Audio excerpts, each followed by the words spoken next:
everybody's carrying a bottle and sipping continuously because the marketing machines have done this to them. Excessive consumption of water, especially if it's done in small sips, will lead to swelling of the brain.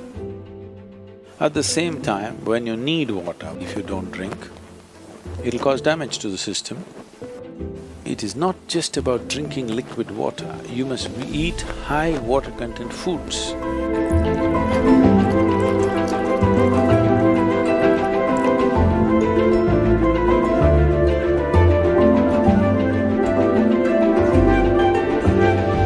If you don't feel thirsty, if you don't drink water, nothing is going to happen, you're going to be fine. It's only in America, in cold climate, everybody's carrying a bottle and sipping continuously because the marketing machines have done this to them that they must drink lots of water. Excessive consumption of water, especially if it's done in small sips, body absorbs. When it absorbs, the sodium levels, which are very delicately balanced, will drop. The rest of the body also is affected but may not be so noticeable, but in the brain, sodium levels dropping will lead to swelling of the brain. This does not mean your brain is growing.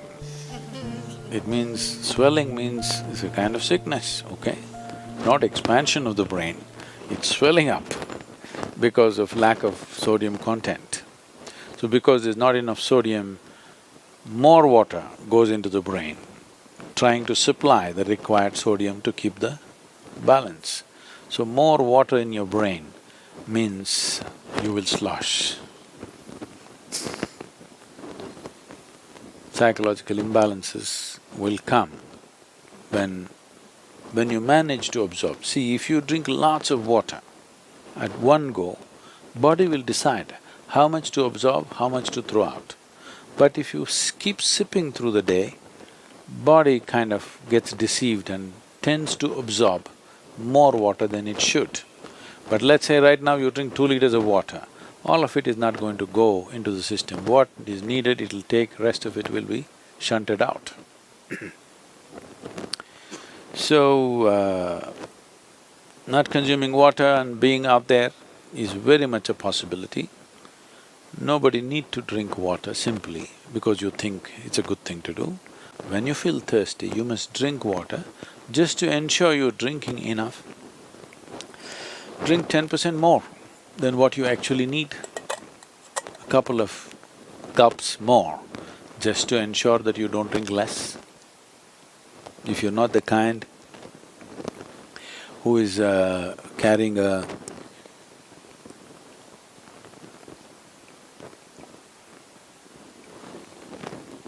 water bottle with you every minute of the day, then it's good to drink little extra water so that when the need comes, you have a certain amount of time before you can drink, that it's not an emergency. At the same time, when you need water, when you're thirsty, if you don't drink, it'll cause damage to the system. I would say,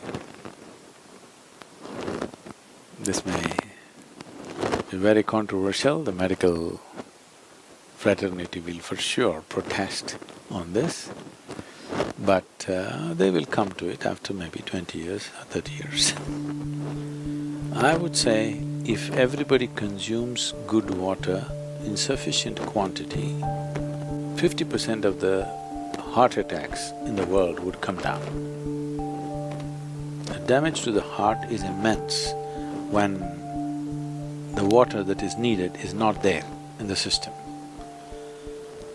But when I say water, it is not just about drinking liquid water, you must eat high water content foods. If you eat a fruit, it's nearly 90% water. Vegetables and other things are over 70% water. Minimum 70% water content must be there in the food that you eat. So, very low water content food you eat and it goes and gets stuck in your… like concrete, it sits in your stomach. Now you drink water, that's not going to help. You must eat high water content foods. When you consume food, at least it must be level with the percentage of water content in your own body. So any food that you eat should be at least 70% water content. So this is why vegetables, fruits must be part of your diet so that it is there. Not consuming water in certain situations is okay, but if there is an indication of thirst, you must drink water. It's very necessary that you must drink water when there's an indication of thirst, because body has its own way. When it indicates you need water, you must give it water within 20 minutes or at least at the most half an hour. You must drink substantial quantity of water. If you drink enough water, then body will choose how much to take, how much to reject.